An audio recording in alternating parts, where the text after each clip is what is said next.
Having half a religion is worse than having no religion at all. This is an old saying that I learned when I studied Sufism many years ago.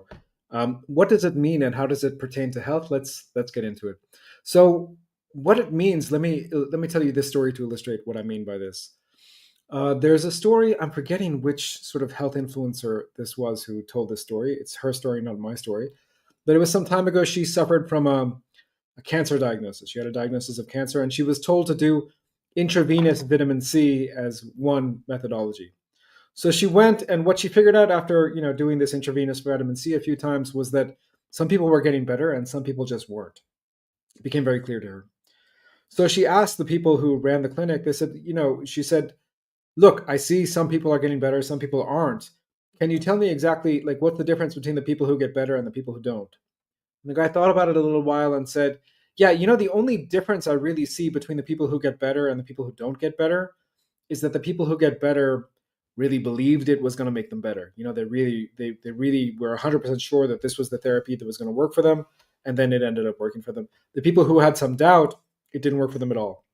Interestingly enough, the end of that story is she decided not to continue with the therapy because she actually didn't believe that. She didn't have that mindset, right? So, with that in regard, if our goal is good health, I can guarantee you that there are many ways to that objective. There are many paths. There are many choices you could make, right? But you have to commit to any one of those paths wholeheartedly. You have to commit to any one of them fully, knowing that there's always evidence against it, right?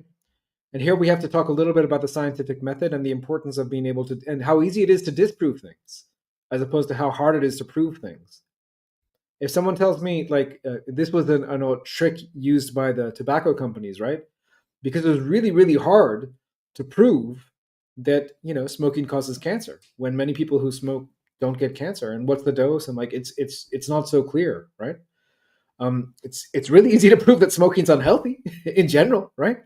It's really easy to prove that smoking, like when you induce cigarette smoke into the bloodstream, bad things happen. That's super easy to prove. But specific outcomes, that's really hard to prove because it can always be disproved, right? There's one case of a person who didn't get that bad outcome. Therefore, it doesn't happen in 100% of people. So what are you saying, right? So keeping in mind, and the same is going to be the same for every case. Not everyone is going to get a great outcome on every intervention, right? That said, when you make a decision that you're going to follow a certain routine, you got to stick to it. That's the only way you have any choice of that actually working. Number one. Number two is, how do we decide which routine to stick to and which not to? Well, from my personal perspective, we are going from the route of do no harm, or do the least harm possible, right? That is Hippocrates' oath. That is the foundation of science. I believe that's the foundation of medicine. At least we shouldn't do anything that is going to be bad for our bodies, right? That's the minimum, right? So once you understand that, then you sort of say, okay, well, how do I know what's bad for my body and what's good for my body? This person's telling me to eat vegetables. This person's telling me to eat whatever. So the default for me is, again, what did humans evolve to do? Evolutionarily speaking, what role did we have in the ecosystems in which we evolved? The specific couple of ecosystems here in Africa in which we evolved. And the answer, of course, is that we evolved to be hyper carnivores, right? That means that's not mean 100% of your food has to be meat. That's not what it means.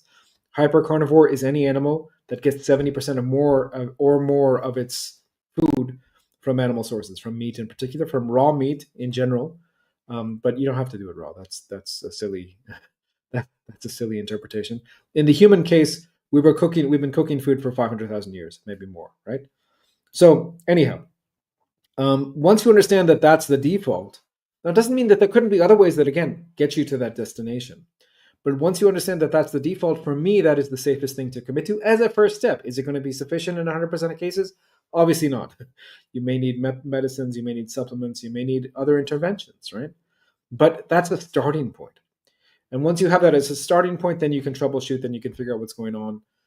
Most people, to be perfectly honest, once they find a good starting point, they find a suitable diet, everything else just comes into place. You don't really need to do that much, right?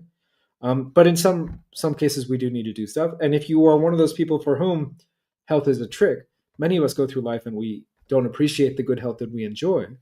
But if you're one of those people for whom good health is not finding you at the moment, then it is super important to go back to that mindset thing.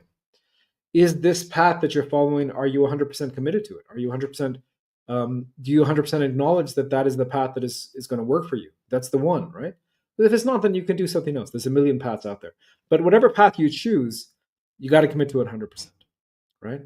You got to commit to it 100%. Otherwise, the chances of healing are very less, right? So these are some thoughts. Again, that woman is still alive. She was given a terminal cancer diagnosis. I think what she ended up doing was very much, the kind of sort of thing that I recommend. Low carb diets to stop fueling the cancer and so on as a first step, and maybe other things as second and third steps. You can look on this channel for a wonderful interview with my friend Andrew Scarborough. Hoping to get him back on the channel soon. He was, shout out to Andrew if you're watching. That was a really good conversation we had. So anyway, some thoughts on this Sunday evening here in Johannesburg. Let me know below. What are your thoughts? What do you think about committing to a path if you're going to walk a path? The problem with taking little pieces from here and there is like it's never going to work.